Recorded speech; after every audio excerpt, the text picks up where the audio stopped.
வணக்கம். நான் ஸ்ரீரங்கம் ரவி உங்களோட பேசின்னு இருக்கேன். இது குரு பெயர்ச்சிக்கான ஒரு நிகழ்ச்சி. குரு பெயர்ச்சி நடக்கக்கூடிய தினம் இந்த 2025ஆம் வருஷம் மே மாதம் 15ஆம் தேதி குரு பெயர்ச்சி நடக்கிறது. இந்த குரு பெயர்ச்சி நடக்கக்கூடிய அந்த காலகட்டம் இதெல்லாம் பார்த்தீங்கன்னா லக்னம்னு ஒன்று சொல்லுவோம். அது ஒவ்வொரு தேசத்துக்கும் மாறுபடும். ஆனால் நம்ம ஊரில் நம்ம இந்தியா அப்படின்னு நம்ம கணக்கு எடுத்தோம்னா மீன லக்னமாக இருக்கும். அப்புறம் அதுக்கான ஒரு நட்சத்திரம் கேட்டை நட்சத்திரம். அந்த நட்சத்திர தினத்தில் இந்த குரு பயிற்சி நிகழ்கிறது. இப்போது இந்த குருவின் சாரம் எப்படி இருக்குங்கிறதையும் நான் சொல்கிறேன். குருவின் சாரம் கிட்டத்தட்ட 15ஆம் தேதி மே மாதம் தொடங்கி 14ஆம் தேதி ஜூன் வரைக்கும் மிருகஸ்ரீஷம் 3ஆம் பாதம் 4ஆம் பாதம். 14 ஜூனில் ஆரம்பித்து கிட்டத்தட்ட 14 ஆகஸ்ட் வரைக்கும் இந்த திருவாதிரை நட்சத்திரத்தில் 4 பாதத்தையும் அவர் கடக்கிறார். இதற்கு பிறகு கிட்டத்தட்ட ஆகஸ்ட் 15 தேதின்னு எடுத்துங்க. ஆகஸ்ட் 15 தேதியில் தொடங்கி குரு கடைசி வரைக்கும், அதாவது அவருடைய அடுத்த கட்டத்துக்கு, அதாவது கடக ராசிக்குள்ளே அவர் மொத்தமாக பிரவேசிக்கக்கூடிய காலம் 2 ஜூன் 2ஆம் தேதி ஜூன் மாதம் 2026. அப்போது இதில் பெரும்பாலும் அவர் இருக்கக்கூடிய நட்சத்திரம் பார்த்தோம்னா 15 ஆகஸ்டில் தொடங்கி கிட்டத்தட்ட ஜூனில் வெளியில் போகிற வரைக்கும் அவர் சஞ்சாரிக்கக்கூடிய நட்சத்திரம் என்னன்னு பார்த்தீங்கன்னா புனர்பூசம், அவருடைய சொந்த நட்சத்திரம். அதில் தான் அவர் சஞ்சாரம் பண்ணுறார்.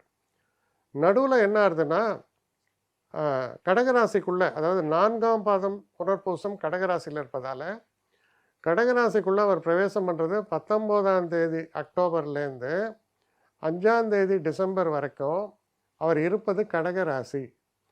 திரும்ப அவர் மிதுன ராசிக்குள்ளேயே வர்றார். சரி, அப்போ குரு வக்கர காலம் அப்படின்னு நம்ம கணக்கெடுத்தோம்னா 12 நவம்பர் மாதம் தொடங்கி 12ஆம் தேதி நவம்பர் மாதம் தொடங்கி அவர் வக்கரகதியிலேயே இருக்கக்கூடிய காலம் 13ஆம் தேதி மார்ச். அதாவது 12 நவம்பர் தொடங்கி 13 மார்ச் வரைக்கும் அவர் வக்கரத்திலேயே இருக்கார். அதாவது வக்கரகதியில் அவர் 5ஆம் தேதி டிசம்பர் திரும்ப மிதுன ராசிக்குள்ளே வந்துட்டு அப்புறம் மிதுன ராசிக்குள்ளே இருக்கார், வக்கரத்தில் இருக்கார். அப்புறம் இந்த 13 மார்ச்லேருந்து நேர்கதியில் போய் அந்த ராசியை கடந்து கடகராசிக்குள்ளே அவர் பிரவேசிக்கக்கூடியது தான் ஜூன் மாதம் 2ஆம் தேதி 2026. ஸோ இதுதான் இந்த மோமெண்ட். சிம்மராசி. சிம்மராசி நேயர்களை பொறுத்த வரைக்கும் இந்த காலகட்டத்தை பார்த்தா சொல்லுவாங்க, ஒரு பக்கம் வெயில், இன்னொரு பக்கம் மழை, எப்படி வேணால் எடுத்துக்கலாம். ப்ளோ ஹாட் ப்ளோ கோல்டுமா. அது மாதிரி அஷ்டமத்தில் சனி, நமக்கு பிரச்சனைகள், தேக்க நிலை எல்லாம் நம்ம கதவை தட்டிகிட்ருக்கோம் ஒரு பக்கம். அதே நேரத்தில் இன்னொருத்தர் குரு, அவர் என்ன சொல்கிறார், உன்னை கைவிட மாட்டேன், கவலைப்படாத, உனக்கு நான் உதவியாக இருக்கேன்ற மாதிரி அவர் 11ஆம் வீட்டுக்கு வர்றார்.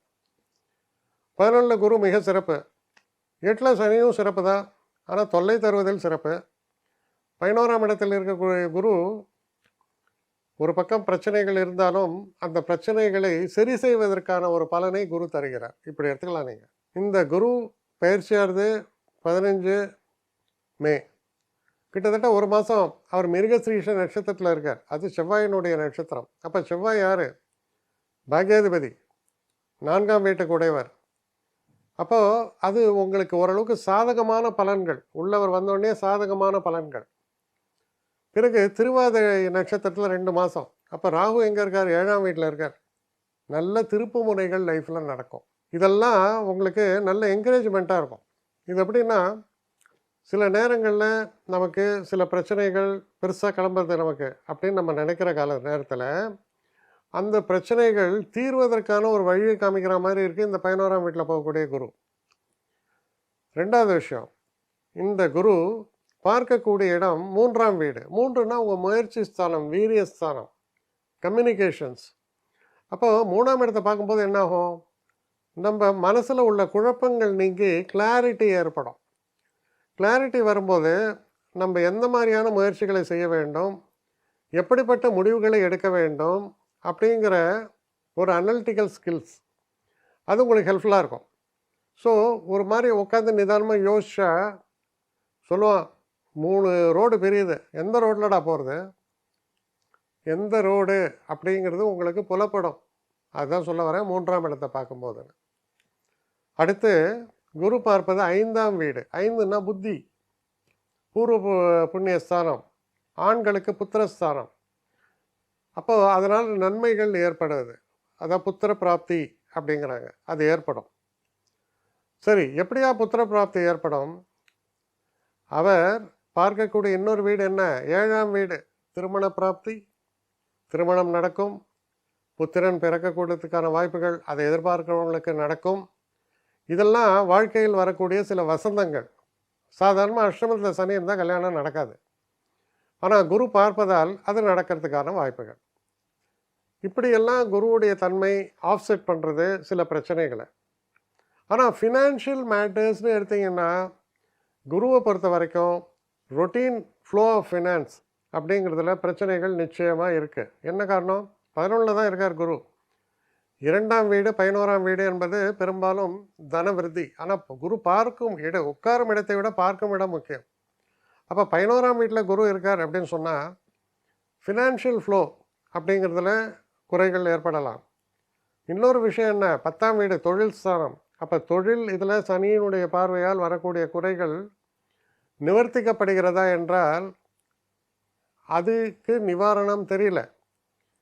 ஆனால் அதே நேரத்தில் குரு பார்ப்பதால் வரக்கூடிய நன்மைகள், திருமணம், புத்திரபாகியம், புதிதாக தொழில் தொடங்குவதற்கான ஒரு காலம், சொத்துக்களை விற்க வாங்க நல்ல காலம், இதெல்லாம் ஏற்படும். அப்போது கவனமாக நான் இருக்க வேண்டிய இடம் என்ன? நான் பார்க்குற வேலையில் கவனமாக தான் இருக்கணும். வேலையை நான் ரிசைன் பண்ணிட்டு 11ல் குரு இருக்குடா, எனக்கு அடுத்த வேலை கிடைக்கலன்னா யார் பொறுப்பு? இது அப்போது ஒரு பேலன்சிங் ஆக்ட். அதாவது உங்களுக்கு வரக்கூடிய நெகட்டிவ்ஸ், அப்போ 8ல் சனி, எக்கச்சக்க பிரச்சனை, சனி உனக்கு ஆகாத கிரகம் எல்லாம் சொல்கிறாங்க, ஓரளவு உண்மைதான். ஆனால் உனக்கு ஆகக்கூடிய கிரகம், உனக்கு பெரிய நண்பன், உனக்கு யோகங்களை தரக்கூடியவர், அவர் 11ஆம் வீட்டுக்கு வரார். One of the best place 11th house. So இப்படி இருக்குது. இப்போ இந்த ஒரு காலகட்டத்தில் குரு ட்ராவல் பண்ணுறது சாரம் கம்ப்ளீட்டாக பார்த்திங்கன்னா பெரிய காலம் வந்து புனர்பூசத்தில் தான் இருக்கார். ஆகஸ்ட் மாதம் 15ஆம் தேதி தொடங்கி ஜூன் மாதம் 2ஆம் தேதி வரை அவர் டிரான்சிட் ஆகிறது ஃபுல்லாகவே புனர்பூசம்தான். அப்போ புனர்பூச நட்சத்திரத்தில் அவர் நடக்கும்பொழுது அவர் கடகராசியில் பிரவேசிக்கிறார், அதான் 12ஆம் வீட்டுக்குள். அப்போ 12ஆம் வீட்டுக்குள் அவர் பிரவேசம் பண்ணும்போது அது காலகட்டம் அக்டோபர் 19 தொடங்கி 5ஆம் தேதி டிசம்பர் வரை. இதில் என்னையா பெரிய விசேஷம் இருக்குது? அப்படி அவர் வரும்போது அவர் என்ன செய்கிறார்? அஷ்டம சனியை பார்க்குறார்.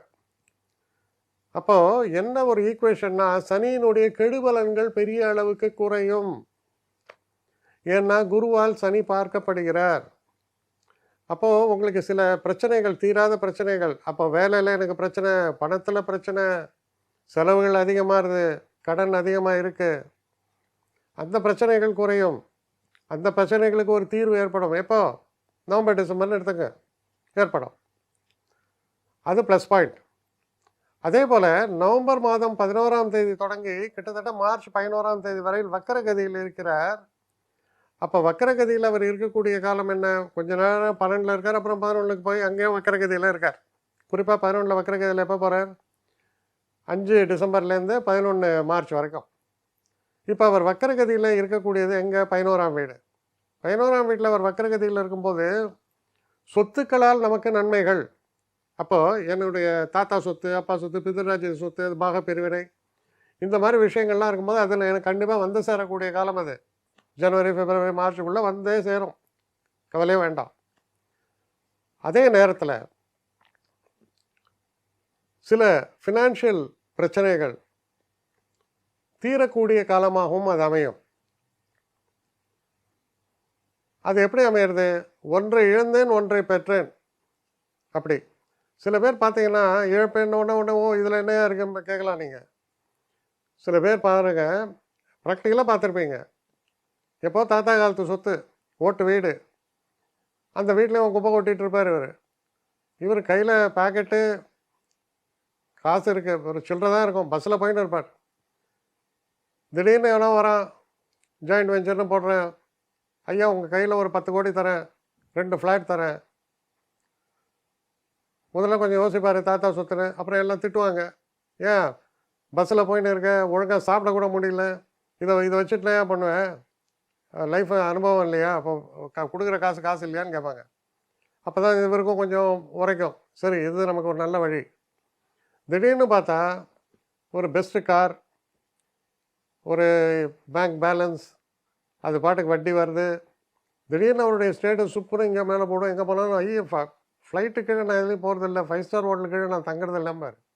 அப்போது ஒன்றை இழந்து ஒன்றை பெற்றேன் அப்படி, அதனால் எனக்கு அந்த மாற்றம்னா, அப்போ இழந்தது கிரேட்டா, பெற்றது கிரேட்டா? ஒரே ஒரு சிம்பிள் எக்ஸாம்பிள், வரும்போது என்ன கொண்டு வந்தாய், போகும்போது எதை கொண்டு போக போகிறேன், இருக்கும் காலத்தில் ஒழுங்காக வாழு, அவ்வளோதான். ஸோ எது நல்லதோ அதை நீங்கள் டிசைட் பண்ணுங்கள். அப்போது இந்த ஒரு காலகட்டம், ஒரு பக்கம் அஷ்டமத்து சனியினால் நமக்கு சில பெட்டர் எக்ஸ்பீரியன்சஸ், இன்னொரு பக்கம் 11ஆம் வீட்டில் வரக்கூடிய குருவினால் பாசிட்டிவ் ரிசல்ட்ஸ், ரெண்டும் சமப்படுறது ரொம்ப அருமையான நன்மைகளை பற்றி பேசுகிறது. நன்மைகள் நிச்சயமாக நடக்கக்கூடிய ஒரு காலம்.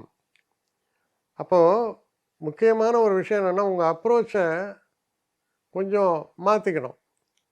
மாற்றி யோசி. ஆங்கிலத்தில் ஒரு சொற்றொடர் உண்டு, திங்க் அவுட் ஆஃப் பாக்ஸுமா. இது வரைக்கும் பிரசிடென்ட்ஸ், அதான் முன்னாடி இருக்கவங்களாம் என்ன செஞ்சாங்களோ அதையே நானும் செய்கிறேன்னு சொல்லாத. முன்னாடி இருக்கவங்களாம் இதை செஞ்சான், இப்போ அதை விட இன்டெலிஜென்ட்டாக இதை நான் செய்ய போகிறேன் சொல்லு. அப்போது உனக்கு நிச்சயமான ஒரு வெற்றி பாதையை நோக்கி நீ பயணிப்பாய் என்பது உறுதி. இதுதான் நீங்கள் மனசில் கொள்ள வேண்டிய ஒரு முக்கிய விஷயம். இரண்டாவது சமாச்சாரம், இந்த ஒரு காலகட்டத்தில் மனதில் உறுதி, தெய்வ நம்பிக்கை, தெய்வ பக்தி, இது உங்களுக்கு பெரிய அளவு கை கொடுக்கும். அதையும் உறுதியாக நம்பணும். நம்பிக்கை தான் வாழ்க்கை. நம்பிக்கை இழந்தீங்கன்னா எல்லாமே ரிவர்ஸில் போகலாம். ஆனால் நம்பிக்கை இருந்தால் எல்லாமே பாசிட்டிவாக போகும். இவ்வளோ தான் இதில் நீங்கள் தெரிஞ்சுக்கணும். அருமையான ஒரு காலமாக இது மாறும். தைரியமாக செயல்படுங்கள்.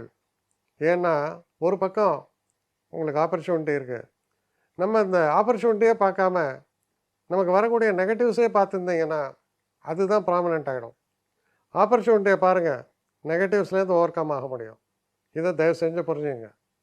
உங்களுடைய வரக்கூடிய நிகழ்வுகளையே உங்களால் மாற்றி அமைக்க முடியும். அப்போது யூ நீட் ஃப்ளெக்சிபிலிட்டி. ரிஜிடாக இருக்காதீங்க, ஆணவத்தோடு செயல்படாதீர்கள். இந்த கூட்டத்தில் நானும் ஒருவன் நினைங்க. இந்த கூட்டத்தில் நான் அப்படின்னு நினச்சிங்கன்னா அவுட்டு. இவ்வளோதான். அப்புறம் இந்த ஒரு காலகட்டம் நம்பிக்கை முக்கியம். இதை வைக்கும்போது அஷ்டம சனியை நோக்கி பயப்பட வேண்டாம்.